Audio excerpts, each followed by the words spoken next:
What's up, everybody? This is Zariel for another Yu-Gi-Oh! 101 related video.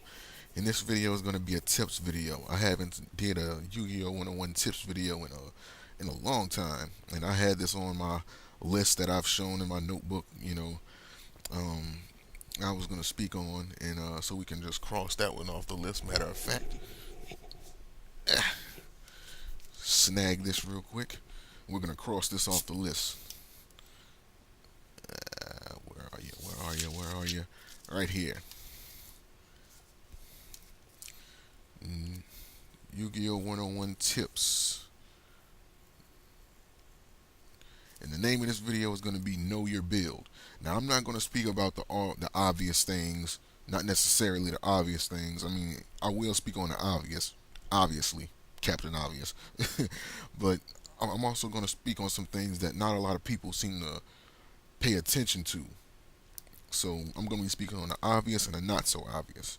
So the obvious, okay, knowing your build. Um, this comes into a multitude of topics.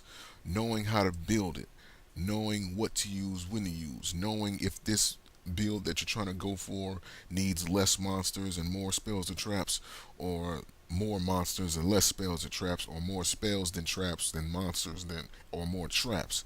You know, knowing what you're trying to go for, weigh out what's available for that strategy to happen, and then pick from that pool of cards and build your deck on that. After you do that, it's important for you to, try to give it a trial run, see what you need to adjust, and try to stick to it for a minute before you just toss it aside and say, oh, this is trash, because you're not going to win every time with it, of course, and you're not going to get the full, like, you're not really going to be able to test it when you're going up against something that's already been proven to work.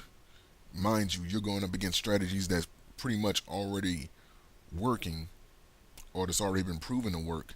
Say, like, if you have like this new strategy that you're trying to build, trying to utilize with this new combination of cards that you put together, or this new deck that you put together, and say like you're going up against something like elemental heroes. Obviously, you know that the elemental heroes have a higher chance of winning because you're testing out something new. And when I mean new, I mean literally new, something that's iffy. You don't know if it's going to work out correctly, or you don't know if it's going to work out the way you want it to. It's not like when people say that they're testing and then they go get like a wind up or an Inzector deck and it's their first time using it, but it's already been proven to work. That doesn't count as something new to me. That's counted as you using something for the first time that's already been proven to work.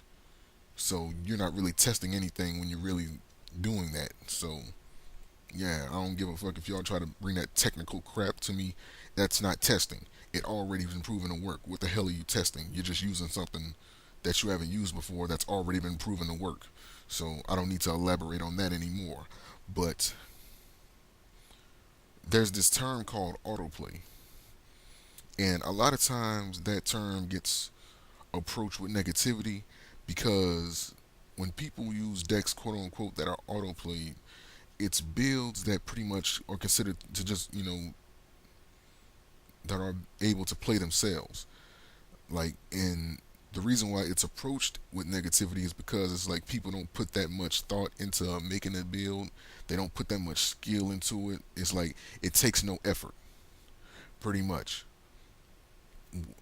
That's what pretty much it boils down to. Like, you didn't put forth no effort in making this. It just plays itself, kind of like with the windups and the injectors for a short time.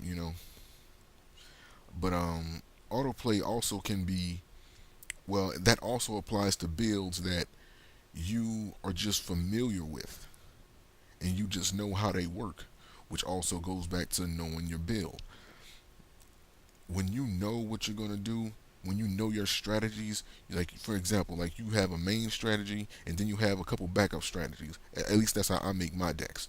I have a main strategy, like, okay, this is the ultimate goal of this build. If I'm not able to do that, then I can possibly fall on these backup strategies to see if I can make those work before I get to this main strategy that I'm working towards.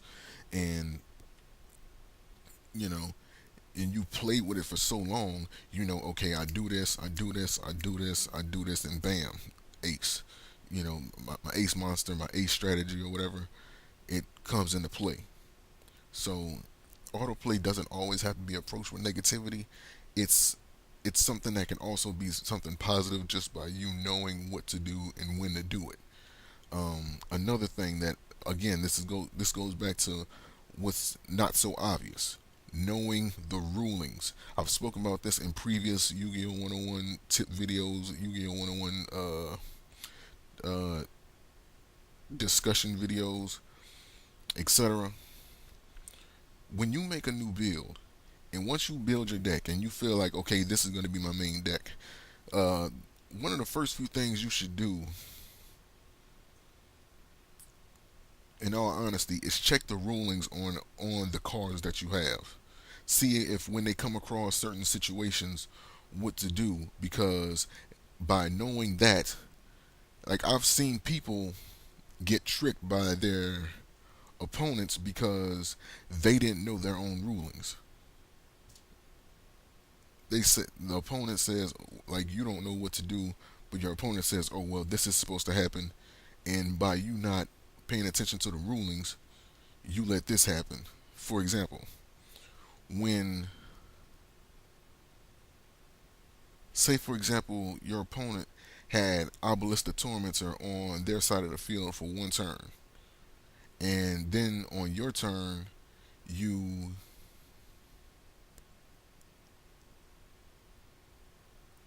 you summon a monster, and then you activate your torrential tribute that you had on your back row, right? Or you activate Dark Hole, and you just destroy all the monsters on the field. Your opponent might say something like, "Oh well, you know, oh they can't be destroyed by, you know, card effects."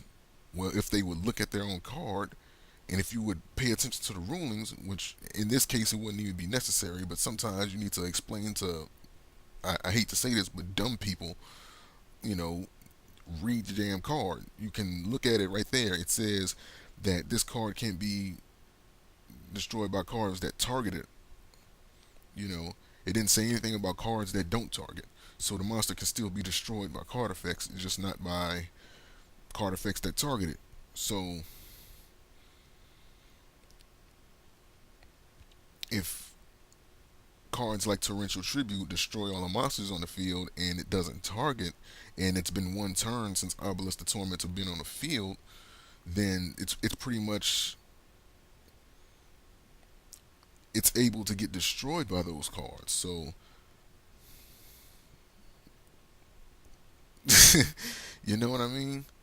Read your cards. I've had people get mad at me because I read their cards for them, you know, showed them that they were wrong. They get mad and they leave the dude like I did them something wrong. It ain't my fault that I know what I'm talking about and you don't.